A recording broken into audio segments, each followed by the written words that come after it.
All right, well, we're here, dude. Hey, man. Hell yeah, dude. Are my levels good? Do I have good levels? You've got great levels. I usually don't. I usually have low levels. My levels are, oh, Jesus. My levels are always low as well. Does this sound good? It does sound great. Does it sound sexier from here? I don't know about sexy. I don't know. All right. No. What's up, dude? Doing good, man. How you doing? I'm fucking doing great, dude. Fuck yeah, dude. We're going to Fyre Festival this year? 2? 2? Numero dos? Numero dos, dude. Is it at the same place? Can you imagine if it is, though? Same people, same lineup? Same everything. It's like, hey, you guys heard about how cool that was, huh? Hey, let's try this again. Let's do that again. It's still ran by the same guy. It is the same guy. Like, he's No, in jail. dude. He's in jail running it from jail. Are you serious? I don't know. I didn't Oh, remember. okay. But that'd be crazy. That would be hilarious. Did you see the documentary of that? Yeah, that's kind of why I'm like people like, why? Who's gonna buy a ticket to that? There's got to be people out there that's going to. Yeah, they're like, oh, that was horrible. God, I wish I was there. You know, We're going again. we're going again this year. On Epstein Island this year, Oh dude. It's my going to be God. great. They're doing Fyre Festival too. So if you guys are watching this, get your tickets. You can get a link right here, right below. Let me check if I'm recording because I always do this. Can you imagine if it was a good one? It was good that we weren't recording that. We were recording. All right. Cool. Oh, shit. So, dude, I'm so excited for this, man. We're finally here. Finally. It took us fucking forever, dude. And it's my fault. No, not even. It Not is. even. It's No, just it is. life. It's life, dude. No, it's me. I'm like that with scheduling things. Like with being an attorney, it's like you have so much things come up so quickly. Mm-hmm. It's like I can't. It's hard for me to say definitively yes to something that's Right. like even a little bit in the future, like a few days ahead, because it's like, oh, things might change. Mm-hmm. So no, it's definitely because of me. It's hard for me to like schedule things around the career. I see. Yeah. Well, so you're what kind of lawyer are you? Entertainment. I do Oh, entertainment. no law. way, dude. Yeah, I never talk about that, huh? No, not at all. I didn't know you were that kind of, because you're always, from my point of view, you're always talking to people about like their divorces. So Yeah, it's like- well, my wife's was a divorce attorney, so that was Okay. kind of an interesting dynamic at home. You know, not in a negative way, but it was like she's a lawyer and I'm a lawyer, and so anytime someone goes, "Oh, I'm getting divorced," I'm like, "Oh, I know a guy," but it's a gal, it's my wife. You know, so it's like.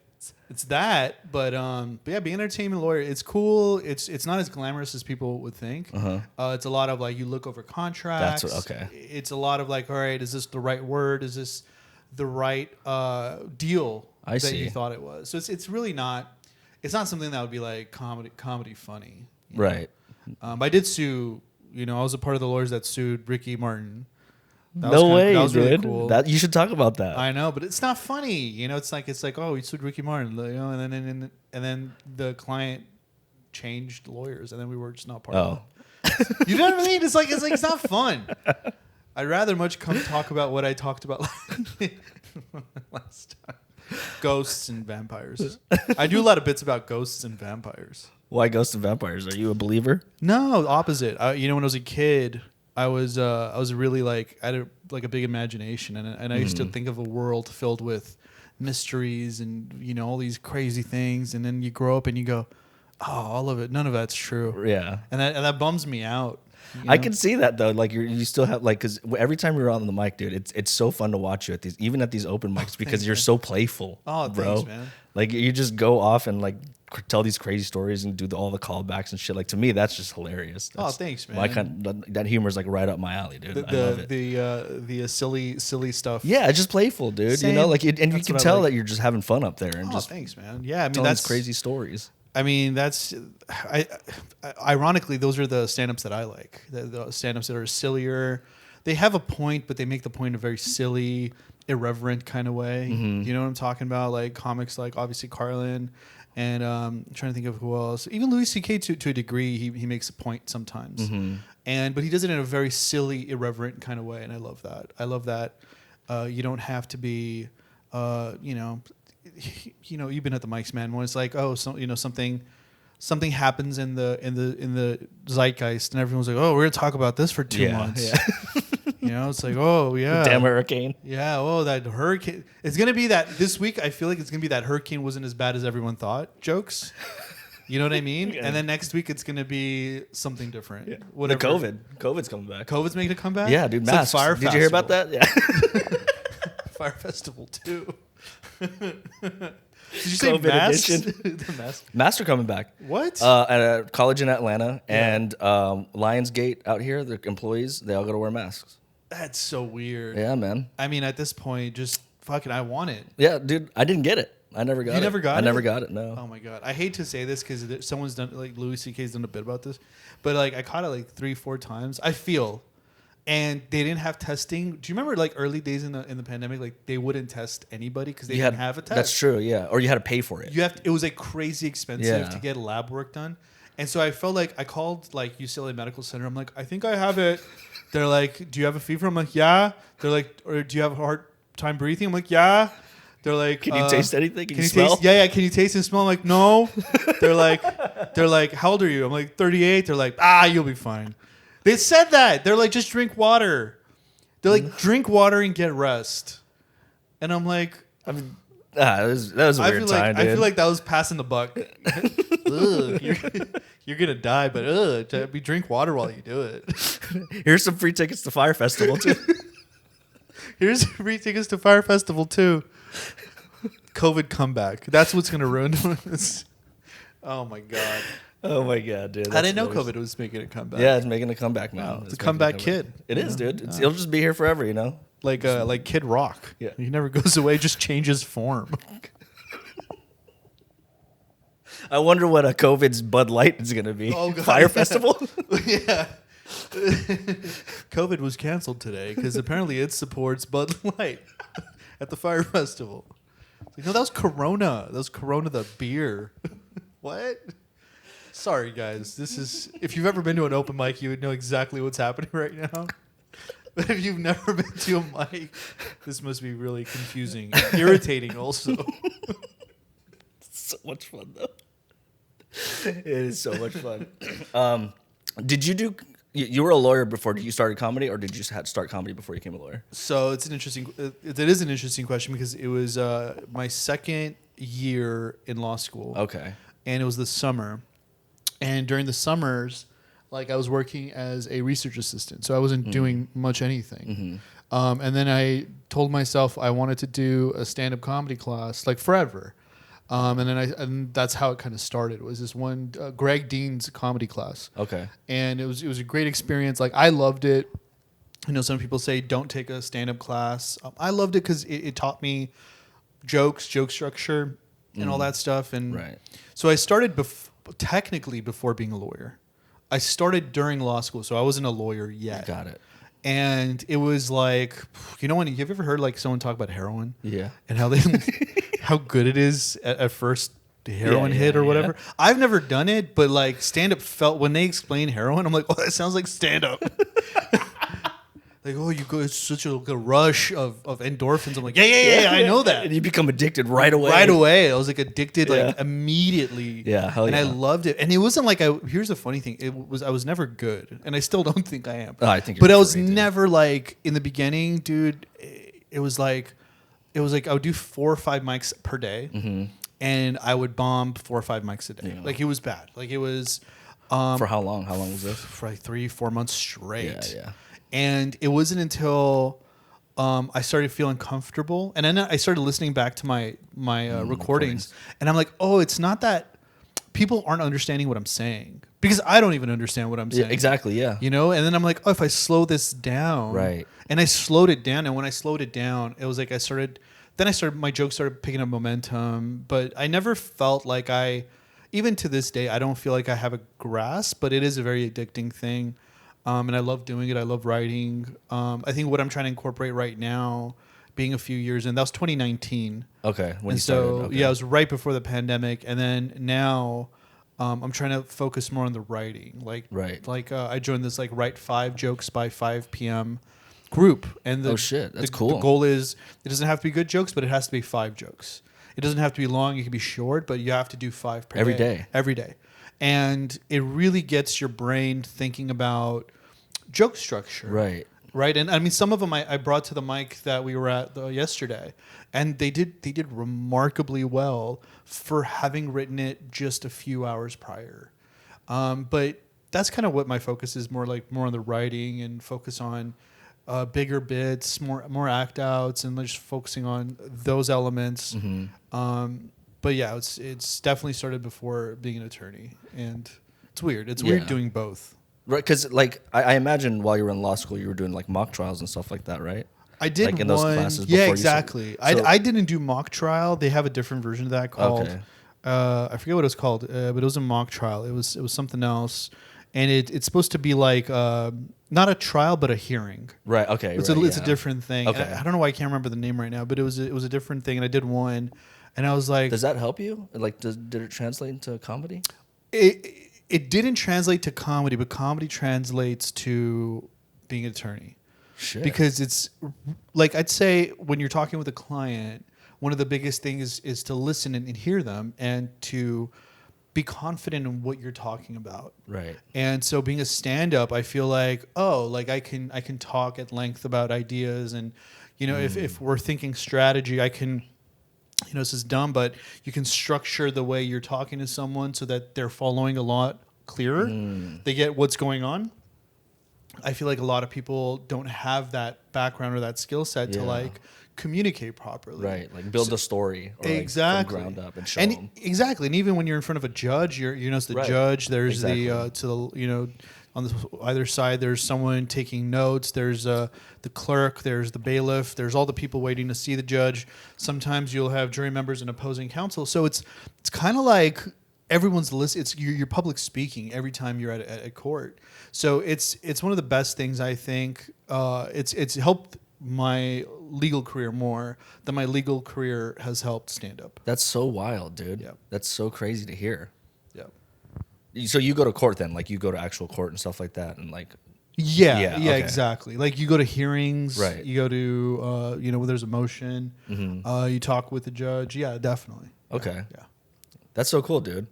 That's really cool. How did that'd be fucking hilarious if you did those callbacks in the courtroom. It's like, Your Honor, ghosts, vampires, Fry too. You know what I'm talking about? No. The judge gets so confused, or he's just like, I have to side with you. Mr. Gorjian, will you please stop this nonsensory? It's like, all right, I thought I had a tight 3, but you're not. You're not vibing with that. How about this? I'll leave you with this. You just do like open mic cliches in court. Oh, tough crowd. Ooh, is everyone just mad today? Ooh. You got to be smart to understand this joke. Oh, it's always this crowd at Fourth Wall. It's always the District of Los Angeles that doesn't get these jokes. Yeah. It's just because your joke's bombed. You guys are over there on your phones, not even paying attention. This guy's over here holding a hammer. Oh my god. Oh, that's funny, dude. That's funny. So 5 years, dude. What do you want to do with this, dude? Because I think you're great, bro. I think you're thanks, great. man. No, thanks, man. I mean, for me, I think the ride that I like is writing, performing the jokes that I wrote, going through that process of like trying to find gold. And I think once I have material that I'm comfortable with and happy with, and it's strong enough, I think at that point I'll be like, okay, where should I take this now? Right now, it's going to be to the foreseeable future is write a lot, write daily, write about topics that I might not understand a lot about, but like try to like delve into more into different topics, more about myself. Right. And sorry, this is a long way to say I'm just going to open mic for a while. But I like that. Like, there's something to that right now where it's okay. It's like, here I get to fail as much as I want. Yeah. And there's no eyes on you. And you get to push the boundaries and talk about things you normally wouldn't have talked about. And like perform and try to take risks on stage because no one's really watching. Us as open micers, we're taking note and we're like, oh, I see growth. Right. But it's like at the end of the day, move forward 10 years. A lot of people you see now, you're not going to see in the little 5 years. The scene had changed so much that I go to a mic and I don't know, like if I went to just a random mic in LA, there'd be most of the people I don't know. You know, and so Especially now, I feel like everyone is starting comedy, dude. oh, absolutely, It's crazy. But it always felt that way. It always felt like there was a new wave of comics because wow. what you were seeing was a lot of people drop out like within a year, 2 years, 3 years because it's like, well, I don't like the grind. I don't like this part of having to write daily and go to a mic and feel shitty when it doesn't work. It's painful. It's a very painful thing. It really is. Right? But then what'll happen is, for me, what I don't look at it that way. I look at it as like we're panning for gold. And most times, more scoops isn't gonna yield gold. But after a while, you'll find like 1 nugget or 2 nugget or 3 nuggets of gold, and then you collect them, and you keep that process over time. And by the time you know it, you will have like a lot of gold that'll be extremely valuable. But it's that time that people don't want to spend. Yeah. I'm very okay with failure. I'm very okay with things like there's no plan in terms of, well, let me reword it. I'm not outcome dependent. I think that's the best way I could put it. Like if I am like a touring comic versus I'm just a local comic versus I just end up being an open micer that's really good, I'm okay with any of those outcomes because I'm putting in the most amount of work that I can put, right? So it's like I can't control where my career goes ultimately, but I can lay the foundations now, and I can focus on that now. You know, it's like, you know, when people start to date, they're like, oh, dating is so tough, you know, with open micers especially. Right, yeah. Like, oh, dating is so tough. And they all want to talk about it because to them, it's a new thing. Maybe it's a new element, or maybe it's like, this is the now thing. But it's so painful because of the same reasons as open micing is painful. I think the reason why a lot of comics quit stand-up and why people inevitably settle in their dating lives is because they can't deal with that rejection that you have to go through and wade through and really just be vulnerable and have you be rejected. Not a persona be rejected, right? Because that's easy. Like when a persona is rejected, you go, oh, okay, so that they didn't vibe with that character. Right. But when it's you, it can be painful. Yeah. So I think that's really what separates people that make it in dating and find success in their lives versus people that tend to settle and maybe aren't as happy. Not that that's the wrong thing, but they just tend not to be happier because they feel like they settled. And I think it's that fear of failure really keeps people from like the pursuit, right? And yeah, that's treated me really well over. I mean, that's how I became an attorney. Was like I was just like, hey, if this doesn't work, I'm okay, but I'm gonna put the legwork in. I'm gonna set the foundation to give, and I guess the way I could put this, and it sounds silly, but I'm going to put every effort I can now to set up future Armond for success. Like set him up for success. And if he does it or doesn't do it, that's fine. But I'm going to do what I can today for tomorrow's set him up for success. Yeah. And I feel like when you shortcut that person, like when you shortcut future you is really when things start to fall apart, right? Like if I didn't study as hard for the LSAT, right? If I didn't study as hard in, you know, when I was in my undergrad, and if I didn't study as hard to get into a good undergrad, you know, all those little tiny building blocks really set me today up to have the ability to go mic daily and to have a wife and to have a career and to do stand up and afford that because it came from then. And I think that's what people my guess is might have a hard time with is they want to see that instant gratification. Right. Has that been your experience with this kind of stuff? Like, is it kind of, does that resonate at all? 100%. Well, in terms of like the failure part, yeah, like the outcome, this is the first time I'm approaching something where I'm not really focused on the outcome, dude. Yeah. Right. Like everything I did before this, I was like, always like, okay, this is what I want, and this is how I'm going to get myself to that. You know what I mean? And it's always failed. Right, that's kind of like where the name came from, the successful failure, because everything I've tried to go after in life, I've always fucking failed at it. What was the most painful one, if you don't mind me asking? I'll tell you mine, but I think it's, I don't know if it's, like right now with just film, you know what I mean? Like I was so fucking into it, dude. Like I don't really talk about it at these open mics, but I was like fucking into it, bro. Like all my energy, all my focus went into it. Spent so much money doing it, thousands and thousands of dollars, tens of thousands, you know what I mean? And just fucking nothing came as of right now. Yeah. And for the past, I don't know, maybe 6 months is where I just kind of pushed it aside. You know what I mean? And it felt like it was one of those things where I feel like maybe I'm quitting too early again, which is why I'm saying like I don't want to do it ever, but I'm more so putting it aside and trying to develop this aspect of entertainment, the comedy side. Right. Because it's so much harder than drama. Like you hear it, you know what I mean? People tell you, all these experienced people tell you like comedy's harder than drama, and you don't really notice it up until, for me, it was just getting on stage. And I was like, holy shit, dude. Be funny. Say words that elicit laughter. Yeah, in a certain order. Yeah. Right? Like logically, you got to get it. And that was insane to me. And I say it in all the podcasts, but just like my screenwriting did not translate well to joke writing because it was just so long-winded. From screenwriting to... I can see that. Yeah. And I think... I'm seeing, for me, it's like I want to screenwrite, like I want to write scripts because there's all these ideas I have that wouldn't work in a joke, wouldn't work in a set, wouldn't work even in an hour set. But they're really not necessarily funny, but it's like, I think like people say like horror and comedy are really closely linked. One elicits a scare, one elicits laughter. Right.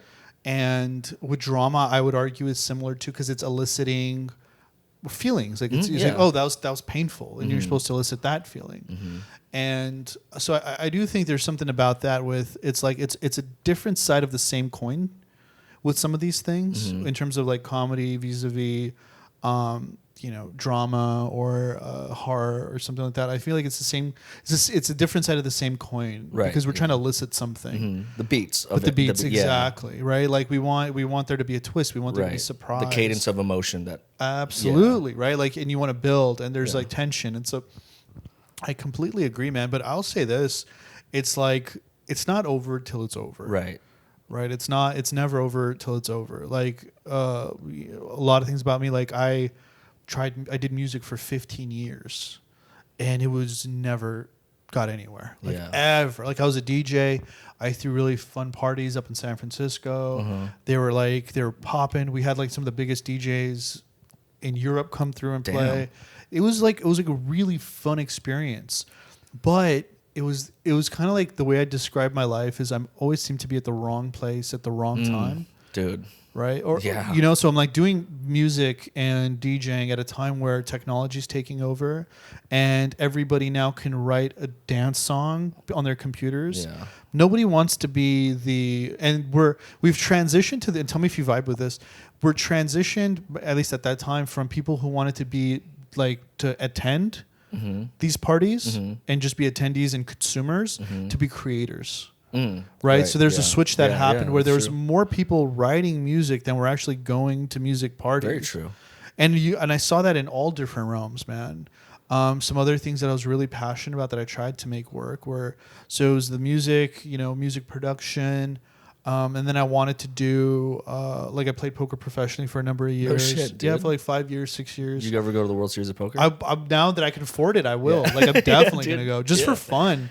Just to say that I did it in my life. My best friend's dad's a professional poker player. Oh, that's fucking sick, dude. No, I played for many, many years. It's a fun game. It's a great game, and it really teaches you about life. Oh, yeah. Honestly. Oh yeah. Teaches you about people. Just exactly. People. Yeah. And but again, it was one of those things where it was dying down as I was getting into it. So it's even in stand-up, I would argue this past year or two, there's been a dip in stand-up popularity compared to like 2017, 2018, where I feel like there was like a peak of people really into it. And now everyone's like, oh my God, everyone's putting a special out every fucking year. True. Like, okay, like people are just not vibing with that. Yeah. It seems to me. I don't know what the case is, but so what I'll say is like, yeah, man, there's always that piece of it too, is like, are you at the right place at the right time? And for me, that's kind of the lessons I learned with music I bring to stand-up, which is like, it's fun to think about outcomes, but don't be dependent on it. Right.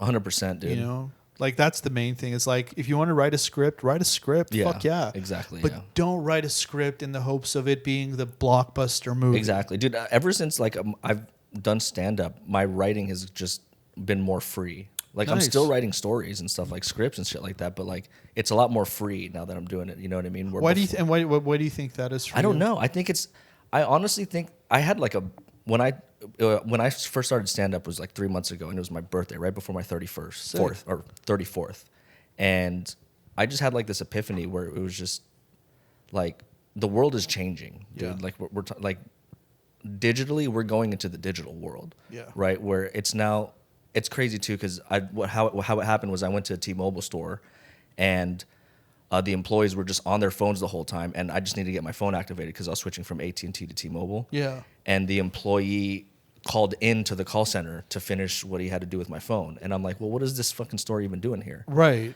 And I think we're moving Get your towards shit that. together, Yeah, T-Mobile. Get your shit together, dude. T-Mobile. But I like that was where I looked at it and I was like, this is where we're just gonna go, like digital world, right? Yeah. Like all these creators and stuff like that.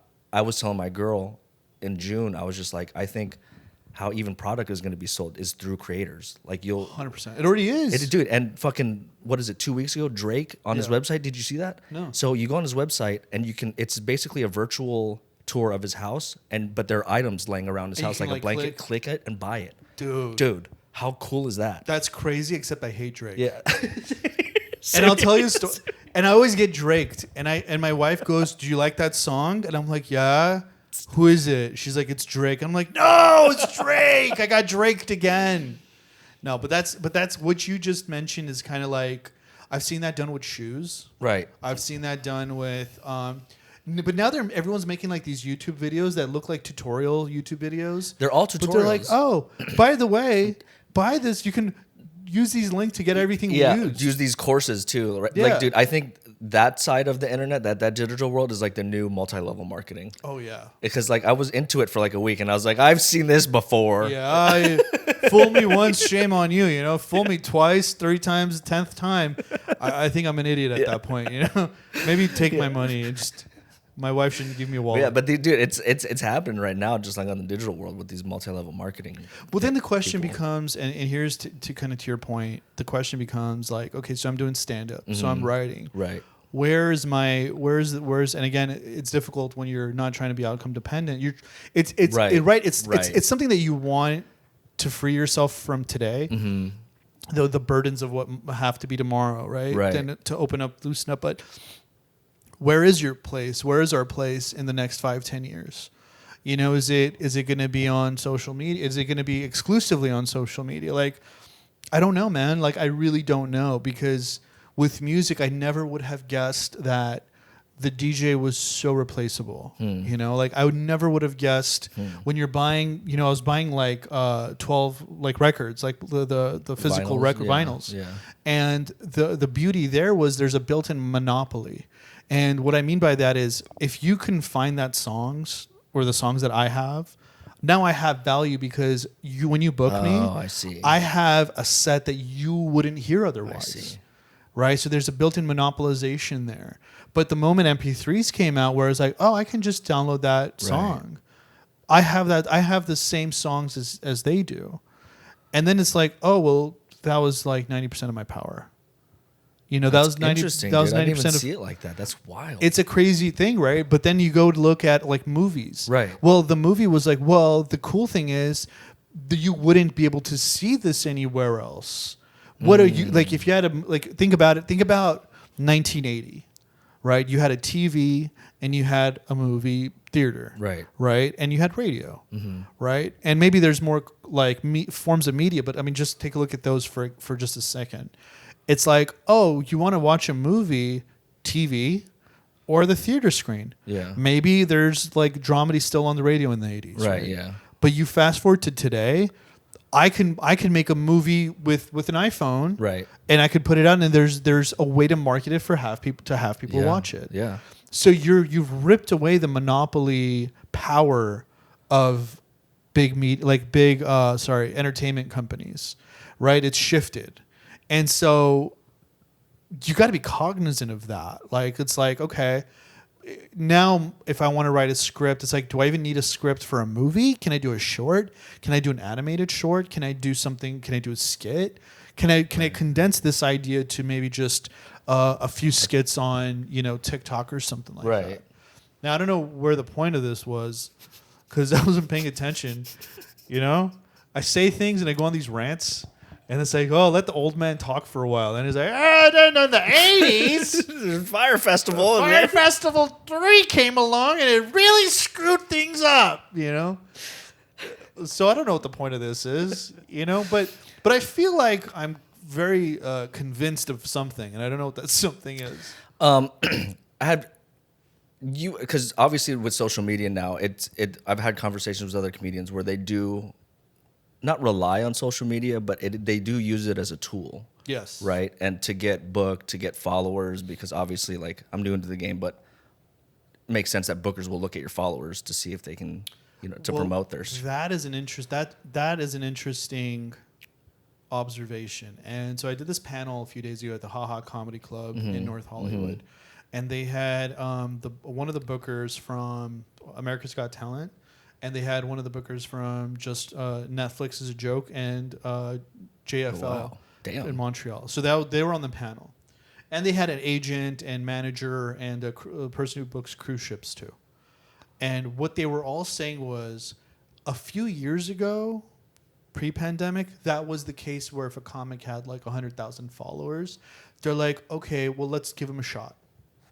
Book him, right? Because he's got a following, clearly. Right, yeah. But what they're seeing now is that doesn't translate necessarily to like, it's not that you have people that follow you, but it's like, how much are they engaging in your content? Right. And those are two different groups of people. And engaging on stage too. On stage, right, dude? Because like shows. I've seen dudes who made a killing off social media, like millions and millions of followers. And then when I went to go see him stand up, you could tell he was reading a script. Yeah, he was just memorized the script and went up there for about half hour. Had writers, because there's no soul to it. You know what I mean? There's 100%. Presence, right? But there's no, you don't. It's not authentic. It's rote, right? Yeah, it's rote. And we've seen this at open mics where someone's like, "Hey, I'm just gonna run material because I have a set later."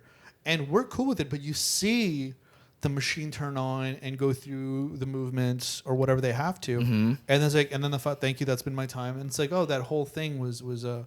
Now we know it's always an act. We know behind the camera, behind the curtain, we kind of know what happens. We know like you repeat jokes often, and right. We get the game, but it's like, I think the thing that's annoying there, and maybe you disagree, but the thing that's annoying there is, that person from YouTube and he's charismatic and he has got personality.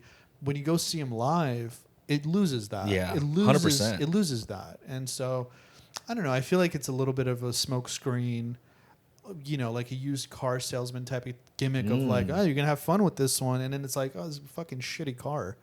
Yeah, it's like I don't know if that makes sense. But no, it 100% makes sense. And you said that a lot of bookers now aren't looking towards that; they're not relying on that. That's what which makes sense. That's what they said. It makes sense because I mean, like you said, when 2017, it did make sense, or did translate, but like as time went on, they probably saw that these people were just smoke and mirrors. I think it was an assumption that was. I don't even think in 2017 it was happening. I think it was an assumption that. If you have a lot of social media following, it's like an assumption, right? Oh, he's a popular person. If I book him, he's gonna come. He's got more followers than X famous comic, and so if we book him, obviously he's gonna fill seats, right? But this is where marketing and social media get a little bit more complicated. And I do have a degree in mathematics, so I can talk about this properly. Like, I'm not just talking out of my ass when I talk about stuff like this, but like in that category of people, say you have 100,000 people, right? Okay, so if they're just consuming online content, what you don't know is, but how many of them are actual fans of stand-up comedy who are local, who are even going to engage in going to see live stand-up? Like, and people are like, no, that doesn't exist. It's like, no, it does, because I, up until 35, never went to see stand-up comedy live. Right. I watched it on TV exclusively. I never went to a comedy club and went to like the store. Like, I didn't do that. Right. And so, but I would consider myself a fan of comedy, and I'd follow comedians. Right. Yeah. So it's one of those things of like, it's these faulty assumptions, and people make them, and now they're seeing that, oh, maybe that's not true. Maybe that's not the case.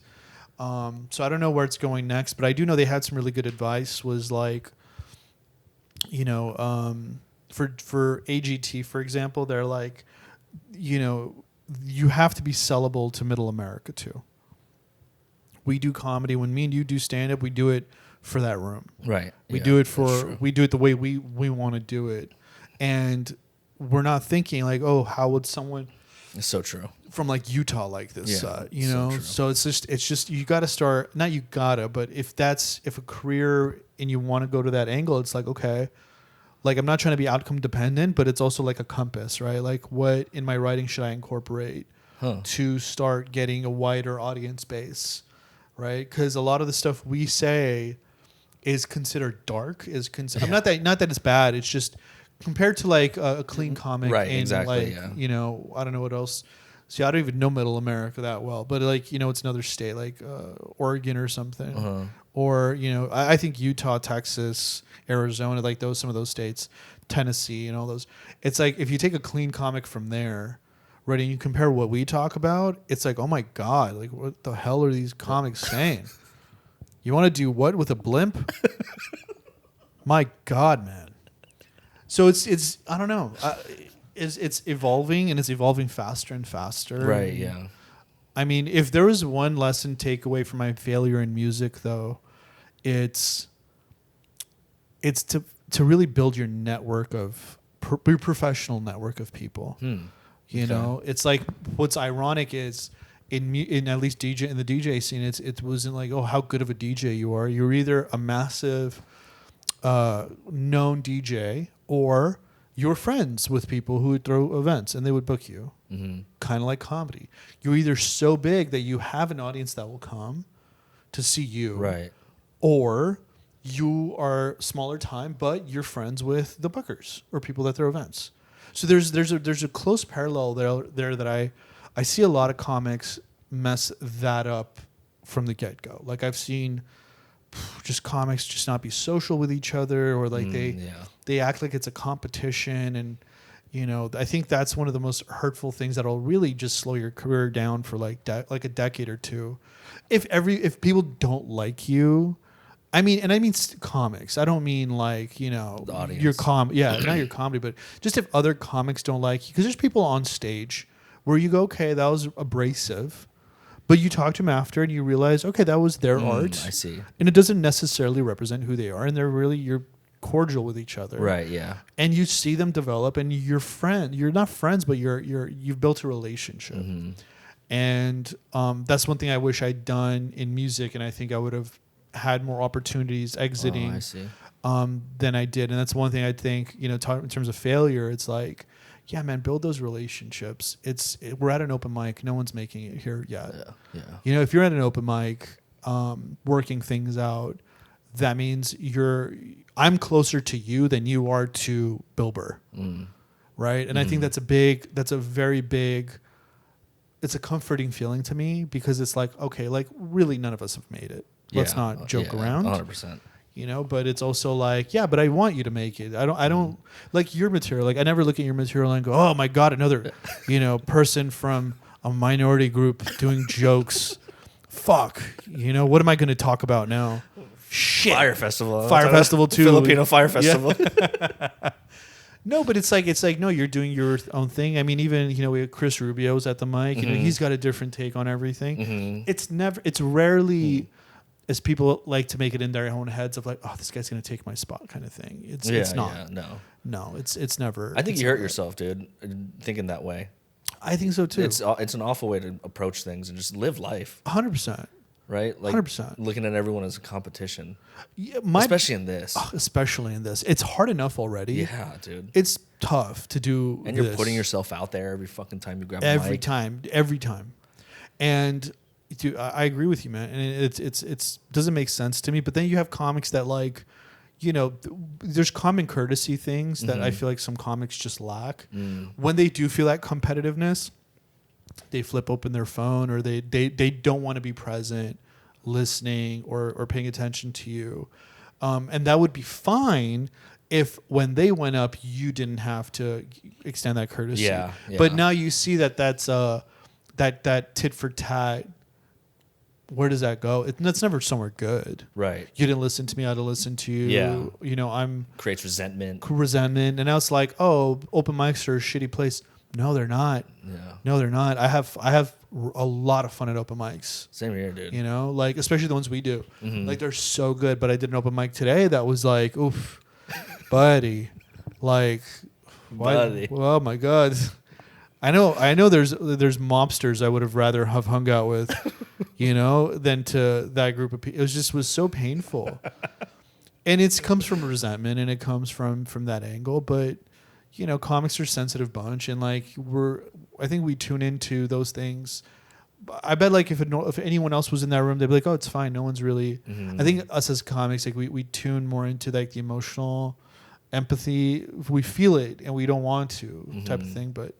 No, I think we can all. I think there's room for everyone. I do. Absolutely. I really do. But it's just unfortunate when you don't see people like networking, and I think that was the biggest failure because I felt that way when I was doing music. I was jealous. There was other musicians doing and more. Ego gets in the fucking way, dude. You nailed it, dude. Ego. It's so deadly. Yeah, it's so deadly, and you mistake it for like confidence and mistake it for like ambition and pride, right? It's never that. It's never that. It's always the way I describe ego is not like the psychological definition of the term, and it's definitely not like how the philosophers talked about ego. Like the way I look at ego is it's a set of behaviors and thought processes that are trying to protect yourself, your fragile self, right? So it's like, oh, if fucking, what do they know? Like, okay, let's say you do a joke and it bombs, right? You can go, okay, well, what can I learn from? What's the feedback that I got? How can I make this joke better? And you're detached emotionally from that, right? It's the joke and it's you. But there's some people that go, fuck them. They're not even a good audience. What do they know? They don't know anything about anything. Yeah. You guys suck. Right. This is a good joke. Well, who's that? What is that really saying? Your joke is not divorced from you as the individual, and the value judgment on your joke is now a value judgment on you because you're defensive now and you're fighting against something that's non-existent. Right. Yeah, dude. Right. And it's like, dude, look at some of the comics who have been in this industry for a long time. You'll meet them and just talk to them. When you talk to them, like, oh, how long have you been doing comedy? Oh, 15 years, 11 years, 20 years. And you're doing the same thing that they're doing, right? And then you'll quickly get the sense of like, yeah, but you know, like an open mic isn't this kind of place. And you go, oh, you don't have a well-developed sense of awareness. Shit. You have such a thick ego, and the way I defined it, right? You have such a defense mechanism to pain and to rejection that like it's hindered your growth. Right. Right. And that's that side of the spectrum, and not like the spectrum, but a spectrum of egotistical people. It's a sad thing because in this, it's like, I want ego death. I want the less of me is attached to the joke, the better. Like if I can like be divorced from that, the better. And I could rewrite it and it's nothing. But dude, even me, like I feel like when my peers get booked and I don't get booked, and this is how ego will creep in. He goes, you suck. Yeah. That's why they're getting booked. You're not good. Dude. You're not good, dude. Oh, is that painful? Does that hurt? Well, you better let me back in. You know, let me. It's a scary motherfucker, dude. That shit, that ego will fuck you up, man. I feel, and like I did jujitsu when I was younger. Ego for sure was an effect why I stopped that and got out of my own head.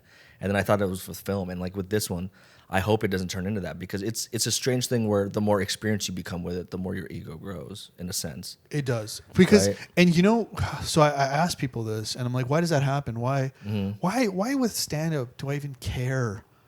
Like I can be like I could put this down tomorrow, and I have a career in law, and I can just be a lawyer, and I have a wife, and no pain in this area of my life, right? Why do I care so much? More than anything else in my life in terms of like the rejection pain. And honestly, what it comes down to, dude, is it becomes a part of your identity, right? When you're good at jujitsu, right? When you're like 5 years, 10 years in, buddy, that's not a hobby anymore. Yeah. You know, that's a part of you. That's a part of your identity. I'm a person who does jujitsu. You know, it's not, I don't do this as a hobby. Right. You know, comedy to me, when people say, and here's how I know, when someone goes, oh, is this a cool hobby you have? I'll smile and I'll say, yeah, but deep inside, I'm like, this is not a fucking hobby. Yeah, right, yeah. You know, like I write daily. That's already difficult. to just Yeah, dude. just to write out 5 of a day. nowhere, 5 a day. out of nowhere, come up with 5 random things to make people laugh every day out of nowhere, repeatedly, and then go say them on stage in front of people. Yeah, dude. Daily. Yeah, dude. And look, I'm not trying to blow this up to make it seem like it's cooler or bigger than it is, but people that do hobbies, maybe once a month they'll write and go do like a comedy thing. But True. That's so true, dude. But sorry, the point of that was all that is to say is when it becomes a part of your identity, I am a comedian versus I'm an open micer versus, I'm trying comedy or no, I'm a newbie. All those labels define how much ego you attach to it because that's the level of importance you've attached to it. So now there's vulnerability at the loss of not being good. So the longer you're doing it, the more intertwined it is with your identity. Holy shit. The more pain is associated when you're not good because it's like the joke. It's like the guy who has his ego attached to the joke, right? If the joke fails, then I'm a failure. Right. So yeah. I can't be a failure because I've been doing this way too long and it's too important. Right. Therefore, the audience sucks. That's the only rational thought that doesn't hurt for people like that. Right? That's crazy, dude. I feel like that sounded deeper than it actually No, dude, was. that's wild, bro. That's just I mean, do you feel like there's any truth to that? Like if you've been a cop if you're a rookie cop versus you're a veteran cop, right? I mean, I feel like your identity as a cop is a little bit more intertwined. So, I feel like you'd have more feelings of rejection if like you were to get fired for something. yeah. I don't know if that makes sense. Maybe that's not a good enough. Well, no, I analogy. just think it's just life, dude. Like think of it as a kid to growing up as an adult, right? Like you're very naive, you're very curious about life as a kid, and when you grow up, you become fucking hardened by everything, dude. Right? Like certain things about life don't even excite you anymore, like they did when you were a kid. Absolutely. So I think that's just a part of it, and maybe it's just because we get bored of shit. I think we find what's important and what's not. Like for just to hammer the point home a little bit further, like if I made fun of that or if you made fun of that stool, I mean it's off camera, but if you made fun of this stool, right? I don't make fun of it, pee on it, shit on it. Yeah. I really don't care because that stool isn't important to me. It's just a thing, right? Now, think about how people treat rejection in other contexts.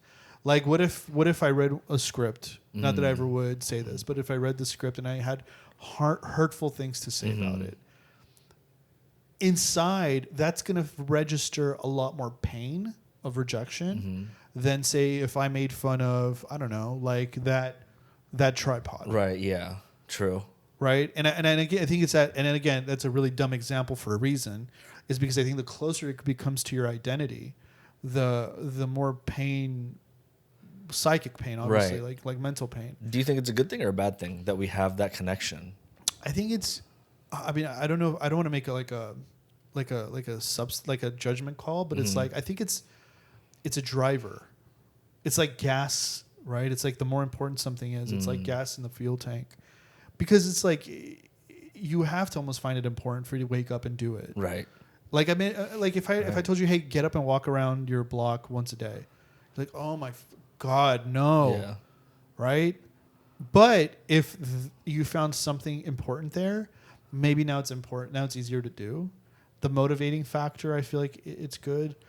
I did the one of the open mics at the clubs. I don't want to say it, but like which one? You know what I mean? Like when you go to the club and there's like an open mic where it's like kind of like a semi audition or you know what I'm talking about? And I was sandwiched between like a really good touring comic and another touring comic. Damn. And I feel like I held my friends who were there, like, you held your own. You didn't crush as hard as the first guy, but you didn't bomb worse than the second guy. Yeah. And so, but it still put fire under my ass, right? Because I didn't know they were touring comics. Okay. You think if you did, it would have played out a little bit differently? No, because it was like a motivating factor. It wasn't a sense of rejection to me. It was a sense of like, you're close. Work a little bit harder. I see. Right? Like that's when I talked to my. That's when I joined the writers the 5 jokes by 5 p.m. thing. That's the reason why. Because I'm like, it's getting closer. Like, oh my God, this is getting closer. Like, yeah, like I didn't murder. Yeah, so right. 4 years in, so what? What does that mean? For like people are like, oh, 5, 6, 10 years in, now you're beginning to maybe understand comedy. Yeah, dude. Right? So 4 years in to be able to hold your own, for me, it was like, oh, dude, whatever that feedback is, forget about what it means in terms of outcome, but it's like a data point, Right. to show you that you're heading in the right direction. It's like a compass, like you were saying. Exactly. It's pointing in the right direction. So double down on what you're Right. doing. So instead of doing 2 mics a day, do 2 mics a day and write 5 jokes a day. Right? Try 4 mics a day. How often? How many mics do you average? When I started, it was 3 to 5. Okay. And now it's gone down to maybe like 1 to 2 a day. And then I'll do mics on the weekends, which I calculate that like. If I do like a 15-minute mic, that's 3 mics. Okay, I see. You know what I mean? Yeah. Like I just calculate it that way. But yeah, I mean, I just for me, there's no like what's the word? How to phrase this? There's no like substitute for the grind. And I kind of love that because it's like either you're good or you're not. Right. And that's great. Either one is great. If I go do a show and I'm not good, that's information. Yeah. Now I can take what I've learned from that and I can apply it and try to get from not good to good, but it's information. Right. Right. And I think the people that have a difficult time is when they get that kind of feedback. Like, let's say you send out 10 scripts, for example, and one of them came back with notes. Someone read your script, thought about it. Now you can look at that 2 ways, right? You can look at like, oh, God, none of this is working. Yeah. Shit. 0 for 10? Yeah. Fuck. The other way to look at it is 1 out of the 10, someone took the time to read through, put notes in, give you feedback, give you their thoughts. They wouldn't have done that if they didn't see something. Yeah, exactly. Right? Exactly. And now you go, oh, out of that 1 out of 10, what was special about that? Right. Let me dig into that. What was about that script that stood out from the rest of the 10? And it was impactful enough that this individual decided to give me notes to help improve whatever I'm doing. And those, I think, breaks down into like the 2 types of people that I've bumped into, not just in like stand-up, but in life. There's the people that need that instant gratification of like, see, I knew I was a genius. I knew you know what? You should pat me on the back now because I made it already. Fyre Festival. Fyre Festival 2. Bro. Number 2? Number 2. I'm a fucking There's genius, a documentary about how bad the first one was. Number 2. They missed it. Yeah. For everyone who didn't see the documentary, come to Fyre Fest 2. Oh, this time wait till it's like a horror movie. It's like wait till we'll find out what we have in store for you. Jesus, a lot of COVID. When you open your Corona, it's filled with COVID. Surprise. Welcome. Welcome. Bienvenidos. Yeah. Welcome to Fyre Fest, you know? Oh, man. Yeah, but even that guy, like, can you believe that? I don't want to be that guy. I don't want to be that guy. That's like... I did not want to be that See, guy. that's someone without, like, self, like... But then again, maybe I do. Maybe there's a part of me that I do want to be that guy and just fool everyone again. That's like... But that's the... You know what it is? Here's the thing, and I think like, if I clarify this, you'll agree with this. That's the kind of guy that, like, bombed. Like, bombed a show with a set of material, right? There's just not even a good moment in their set. And I've seen this. And then you see them the next day, the exact same set that just bombed. Same, with the same. Well, that's it for me, folks. The same. You didn't change a word. You kept everything the same and just like redid it. I'm not gonna lie, that's how it was for me. Like the first month of fucking stand-up, dude. No, that's because I just didn't know. I didn't know how to fucking. No, that's not what I mean. I'm talking about like someone experience and fucking yeah. Like you should have like okay. If I tell you how my first month was in stand-up, you're gonna laugh. I would go up Drew Daly, which you don't seem to remember. Yeah, Drew. I don't know who says like no one ever remembers him. No, so me and Drew Daly started at the same time, same class, by the way, same comedy class. That's where I met him, and like he was always really like strong speaker. He would do bits kind of already in a modern stand-up structure. He's a really good writer. He still is. He's one of my favorite people to watch because he's just a good writer. And for me though, I've never been in that situation to speak publicly. So my first month in comedy was taking a paper of jokes I wrote, and my hand would just shake. Yeah. And I would do like 2 minutes. I would say, oh, a hand job at 16 is exciting. A hand job at 38 is passive aggressive. All right, thank you guys.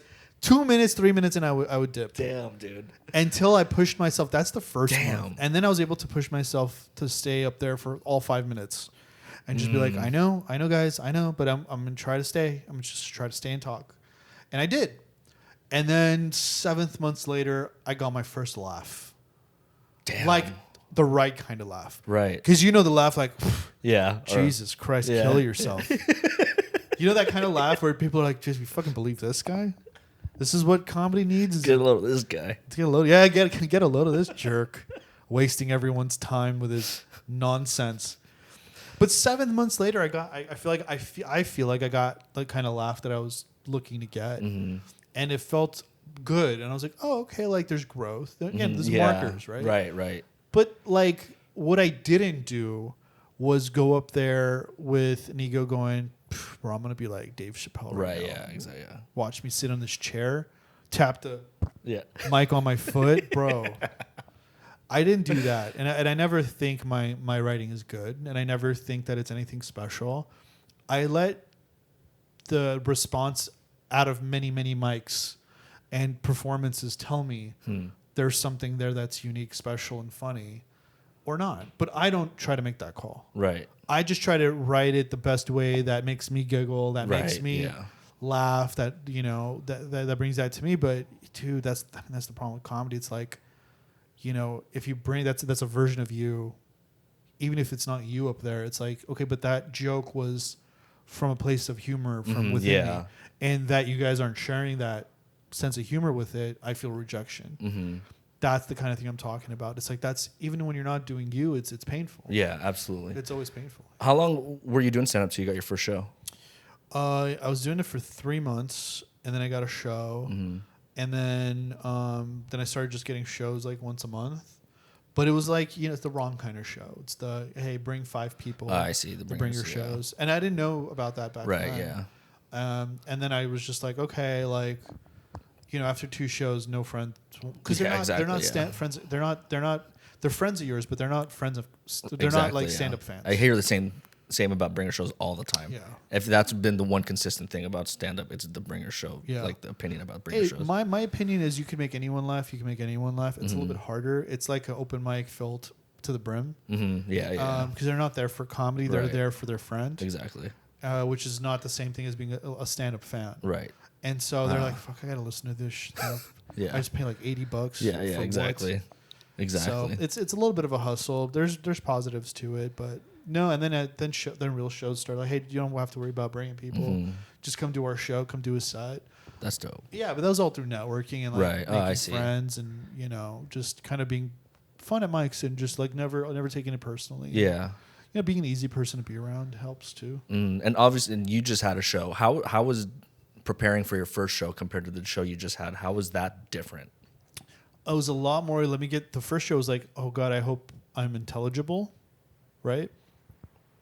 Whereas the last show is, oh, I really don't want to miss this one. I really don't want to miss this tag. Yeah. Like I start obsessing over, I really want to see if this tag hits because I just worked this piece of this bit out, Because I think of like jokes as like a tree, It's like not a complicated tree, but like not a complex tree, but it's a tree. And so like, oh, I just added this branch. Oh, I want to see if this branch is worth keeping on the tree or not. And if you forget it, it's almost like you have to wait till the next show. Yeah, to run it. Yeah, dude. So it's remembering those branches, remembering the little tags and stuff like that. Because, that's where I'm at, where it's like, all right, I need to know if this is going to build into a 5-minute, 10-minute set, or if maybe this joke is just better as a one-liner or like a throwaway segue joke to another joke. So I guess to answer the question, I think the way things have changed is, oh my God, I need to remember my entire material, like my whole. Yeah, that's where I'm set. at right now. I got my first show this Friday. Oh, nice. Where at? Fourth Wall. Fourth Wall, dude. Those are so fun. Yeah. No, the Fourth Wall shows are incredibly fun. Cool. And that was where I'm so lucky. Joe puts me up as much as he does, and the last one I did was last weekend. Incredibly fun. That's incredibly awesome. fun. Yeah. And you know what I'll say is, if it's gonna be your first show, have your material and have fun. Right. Yeah. Right. Like, you've been working your ass off at the mics. You see what works and what does. Dude, I've seen you grow, bro. You were there at my first improv mic where I Yeah. related weed with black culture. Yeah. You remember that? Yeah. Yeah. And so you were there. That was literally one of my first mics in LA. And I remember the last mic mean you did, you killed it. Like, you crushed it. Thank you, dude. Thank you. No, you did. And it was like, but you see that growth and that comfort. And then you get to a place you're like, okay, I know why this is getting laughs.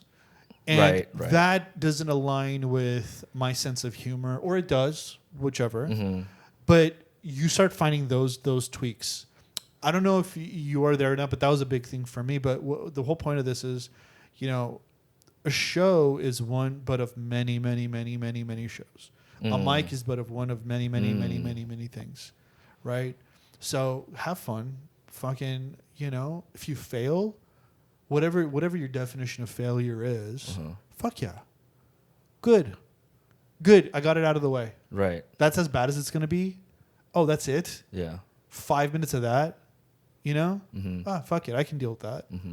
So, and if you crush, here's the ironic thing. What did you actually learn? If you nothing. Does it mean your jokes are killer? Does it mean they're going to work everywhere else you take it? Does it mean you're a killer comic? Does it mean anything other than, shit, okay, well, I got that right. Yeah. But I can't really understand why I got that right. Yeah. You know, but what it does mean is, I think the one thing is that you said stuff and they laughed. And that's a check mark in my book. It's a good thing. But it's also like, but when I fail, I learn the most. Right. Too. So. 100%. And you're going to have fun, dude. It's a great show. Joe puts these shows together. They're really awesome. I mean, he does a fantastic job. Yeah, I've been in a couple of them. He does great. He does amazing. He does great stuff. Yeah, you're going to have fun, dude. It's good. Cool, dude. But just seeing you grow from where you've come, I mean, it's like, is there anything that you're struggling with now on stage, or is like dealing with? I just fucking seeing all like you and like Timon and all the experienced comedians. It's crazy how much new material you guys are just bringing to these open mics, where I just feel like I'm working on the same fucking 5 jokes throughout the whole week. So it's like, I don't know. I obviously it's an experience thing, but it's just wild how much you guys just pump out, dude. And like, it's cool to see how from one open mic to the very next, you're adding those things from the previous. Yeah, dude. It's such an interesting thing to see everyone's process, and the fact that I'm doing this podcast, I get to see it easier, as opposed to being naive and not knowing anything, right? Like, I'm talking to all these comedians, and they're just giving me these nuggets. Dude, that's a really cool kind of thing that you've observed. But that's a thing you've observed, which is really good. And I think what you would have seen if we'd started together is you would have seen me running the same material for 6-7 months. Okay. So I'm not alone. No. Okay. No, Okay. No. Because what I was learning for those 6-7 months is my stage presence. Right. Right. Like, and who you are. Who too, you are. Yeah. So think about it. Stand-up comedy is comedy writing, is delivery method, stage persona, which I don't think is the same as delivery method. Okay. Is your comfort on stage, and your performative nature, like you know, it's like how me and you are talking right now. If I took you away and I put an audience here, would I have more or less the same facial expressions? Would I be delivering it the same way? So it's this performative thing also, right? So it's like how I say my jokes, which like you could be a one-liner comic, you can be an act-outy comic. Right. That's I say that's the delivery method, right? I forget what the second thing was. Are you making eye contact? Are you a confident comic? Are you like darting around your eyes? You know, you can be that comic. You can be the nervous, neurotic comic. You know, but it's like, and then there's a performative thing of like technical stuff, like standing up straight. You know, like I noticed I was slouching, right? Walking. Are you moving on stage? Are you like just? I've watched myself on video, dude, and I think I'm going like this and like make these big gestures. And like, can you believe? Yeah. And I look at him, I'm like, can you believe it, guys? I'm in this tiny little box, and I go, oh, that is not what I thought it was gonna be. Yeah, dude. Agreed. But yeah. Are we running out of time? Yeah, we're at an hour, dude. This is where I usually cap it, dude. Let me know. Let me know what to do. Dude, I had a fucking amazing time. Thank you so much for this, Mo. Absolutely, man. Tell the people where they can find you. Yeah, go to Fyre Festival 2. Right here. The link's gonna be right here, or here. I don't here. I don't know. But go. But it's not here. But it's not here. And you guys are gonna have a really good time. And it may not be there. Yeah, you might get to the Fyre Festival too, and there just might not be a Fyre Festival at all. You know. So yeah, just MOU _comedy. And that's it. That's it. And That's Fyre it. Festival. And Fyre I'm going Festival. to tag him on the shit. Sponsored by COVID. Thank you, Mo. I appreciate this, Absolutely. brother. Thanks, man. Thanks, everyone, for listening. Bye.